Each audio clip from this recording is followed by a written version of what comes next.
आओ मसीह की शिक्षा के आरंभ की बातें को छोड़कर हम सत्यता की ओर आगे बढ़ते जाएं और मरे हुए कामों से मन फिराने और परमेश्वर पर विश्वास करने और बपतिस्मा और हाथ रखने और मरे हुए के जी उठने और अंतिम न्याय की शिक्षा रूपी नींव फिर से न डालें। और यदि परमेश्वर चाहे तो हम यही करेंगे, क्योंकि जिन्होंने एक बार ज्योति पाई है, जो स्वर्गीय वरदान का स्वाद चख चुके हैं और पवित्र आत्मा के भागी हो गए हैं और परमेश्वर के उत्तम वचन का और आने वाले युग की सामर्थ्य का स्वाद चख चुके हैं, यदि भटक जाए तो उन्हें मन फिराव के लिए फिर नया बनना अनहोना है, क्योंकि वे परमेश्वर के पुत्र को अपने लिए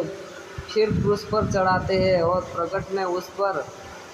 कलंक लगाते हैं। क्योंकि जो भूमि वर्षा के पानी को जो उस पर बार बार पड़ता है, पी कर जिन लोगों के लिए वह ज्योति बोई जाती है, उनके काम का साग पात उग जाती है, वह परमेश्वर से आशीष पाती है। पर यदि वह झाड़ी और उठकटारे उगाती है तो निकम्मी और संपत्ति होने पर है और उसका अंत जलाया जाना है। पर हे प्रियो, यद्यपि हम ये बातें कहते हैं, तभी तुम्हारे विषय में हम इससे अच्छी और उद्धार वाली बातों का भरोसा करते हैं, क्योंकि परमेश्वर अन्यायी नहीं कि तुम्हारे काम और प्रेम उस प्रेम को भूल जाए जो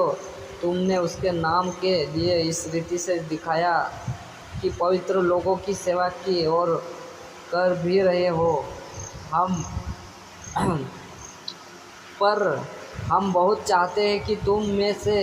हर एक जन अंत तक पूरी आशा के लिए ऐसा ही प्रयत्न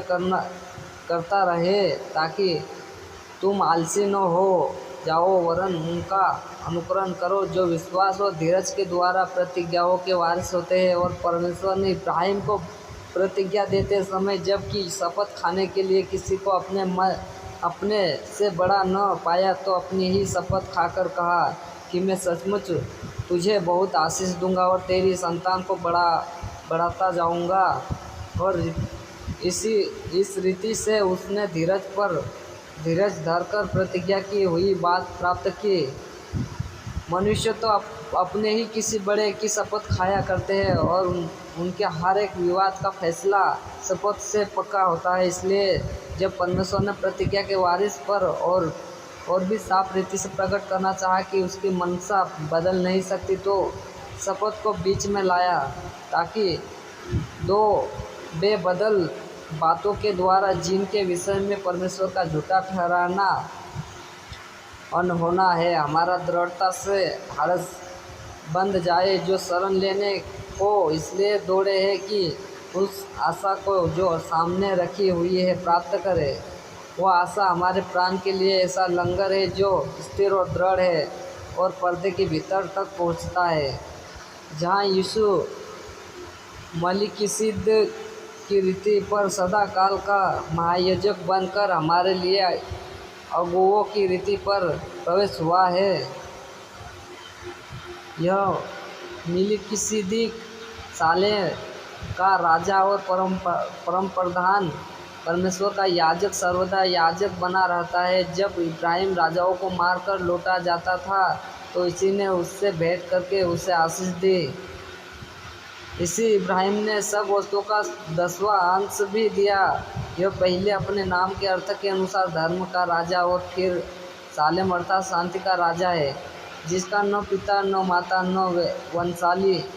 वंशावली है, जिसके न दिनों के आदि और न जीवन का अंत है, परंतु परमेश्वर के पुत्र के स्वरूप ठहरा।